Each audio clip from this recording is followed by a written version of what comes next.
কিসের ভয়টা পাচ্ছেন কিসের? যেহেতু আমরা হচ্ছে ফিল্ড ওয়ার্কার, আমরা ফিল্ডে কাজ করব, সেখানে যদি বাধাপ্রাপ্ত হয় এবং সঠিক কাজ করতে গিয়ে যদি বাধাপ্রাপ্ত ভারতীয়দের ভোটার লিস্টে নাম আছে কি নেই এইটুকু জানতে বাধাপ্রাপ্ত কেন হবেন আপনারা? আপনারা তো ভারতে কাজ করবেন, আপনারা তো বাইরে কাজ করবেন না।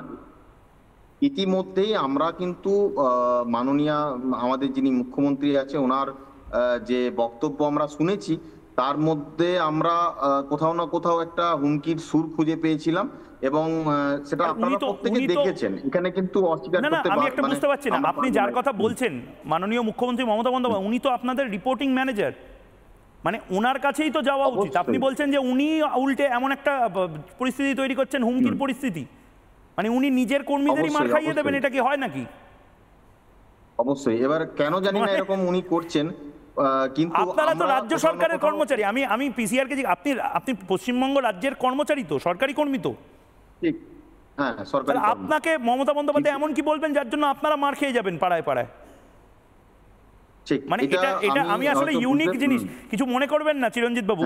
মানে আমার কেন যেন মনে হচ্ছে, মানে সরকারি কর্মীরা, আপনিও হাসছেন, সরকারি কর্মীরা সিআইএসএফ নিয়ে বা সিআরপিএফ ইন্ডিয়ান আর্মি নিয়ে ভোটের কাজ করতে যাচ্ছে। এটা আমি দেখেছি কাশ্মীরে।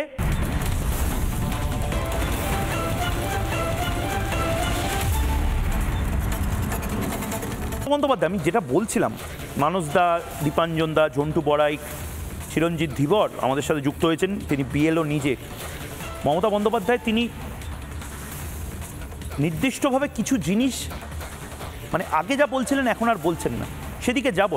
রাজনীতির মধ্যে আমি বিএলওদেরকে যুক্ত করতে চাই না। আমি প্রশাসনিক কিছু কথা জিজ্ঞেস করার জন্য চিরঞ্জিত ধীবরকে এই মুহূর্তে পেয়েছি। চিরঞ্জিত, খুব নির্দিষ্টভাবে চিরঞ্জিত বাবু, আপনাকে আমি এটা, মানে আমি জানি যে এটা আপনাদের প্রশাসনিক কাজ, আপনারা এটা বলতে পারবেন না হয়তো সব কিছু, কিন্তু মানে আকাশ থেকে পড়ছেন এমনটা বোধহয় নয়। মানে এসআইআর নিয়ে আপনাদেরও চারপাশে ফিসফাস হচ্ছে যে সব ফাইলপত্র, পেন, পেন্সিল, মার্কার সব রেডি করতে হচ্ছে, তার মানে। হ্যাঁ নমস্কার। হ্যাঁ নমস্কার। যেটা বিষয় হচ্ছে যে এই মুহূর্তে আমরা এসআইআর নিয়ে যতগুলো এর আগে খবর পেয়েছি সেগুলো সবই সংবাদ মাধ্যম থেকে। কারণ এই মুহূর্তে আমাদের যা অ্যাক্টিভিটি, অর্থাৎ যে ট্রেনিং পর্ব, সেই ট্রেনিং পর্ব কোথাও না কোথাও বন্ধ হয়ে আছে, এখন স্টে হয়ে আছে এবং একটু টাইম নিচ্ছে। আমি যেটা মনে করছি যে পুজোর আগে কোনো কিছুই হবে না, মানে বিএলও ডিউটিও সেভাবে হচ্ছে না এবং এসআইআর নিয়েও কোনো রকম বার্তা আমাদের কাছে এই মুহূর্তে পৌঁছায়নি। অর্থাৎ কোথাও না কোথাও আমার মনে হচ্ছে যে এখনো পর্যন্ত হয়তো রেডি হয়নি এবং আপনাদের মাধ্যম দিয়ে যেটা জানতে পারছি যে 30-40% এরকম বিএলও, স্থায়ী বিএলও পাওয়া যাচ্ছে না। তো এটা আমরা সত্যিই দেখছি যে আশেপাশে যে বিধানসভা বা অন্যান্য আপনাদের কি অস্থায়ী কর্মীদের নিয়ে কাজ করতে কোনো আপত্তি আছে? আমরা তো দেখুন, আমরা তো স্থায়ী কর্মী, আমরা নিজেরা বিএলও, কিন্তু এরকম বহু জায়গায় আমরা দেখতে পাচ্ছি, আপনাদের মাধ্যমে হোক বা বিভিন্ন জায়গাতে আমরা যাচ্ছি যখন, তখনই আমাদেরকেও প্রশ্ন করছে যে এরকম অস্থায়ী কর্মী এখানে নিয়োগ হয়েছে, তো সেখানে আইসিডিএস এবং অন্যান্য কর্মীদের নেওয়া হচ্ছে। অথচ সেপ্টেম্বর মাসে একটি নির্দেশিকায় জারি হয় যে একমাত্র ডিএ প্রাপক যারা এবং তাদেরকে নেওয়া হবে এবং পার্মানেন্ট যারা সরকারি কর্মচারী তাদেরকেই নেওয়া হবে। কিন্তু আমরা দেখতে পাচ্ছিলাম যে বিভিন্ন জায়গাতে কিন্তু এরকম পরিস্থিতির সৃষ্টি হয়েছে যেখানে কিন্তু স্থায়ী কর্মী নেই। তো আমার মনে হচ্ছে সেই কারণেই হয়তো দেরি হচ্ছে। এই নিরাপত্তার বিষয়টা নিয়ে আমি আপনাকে বেশিক্ষণ আটকাবো না। নিরাপত্তার বিষয়টা নিয়ে আপনাদের বক্তব্য কি? আগে আপনারা বলেছিলেন নিরাপত্তার ক্ষেত্রে ভেবে দেখার কথা। আমরা ইতিমধ্যেই যে যা স্তরে আমরা কিন্তু নিরাপত্তার বিষয়ে আমরা চিঠি দিয়েছি এবং আমরা আগাম জানিয়েছি যে নিরাপত্তা আমাদের যদি না দেওয়া হয় তাহলে কিন্তু আমরা কাজ করতে কোথাও না কোথাও অক্ষম হব এবং আমরা প্রয়োজন হলে এই ডেপুটেশন মানে নিরাপত্তা আপনাদের দেওয়া হবে কেন?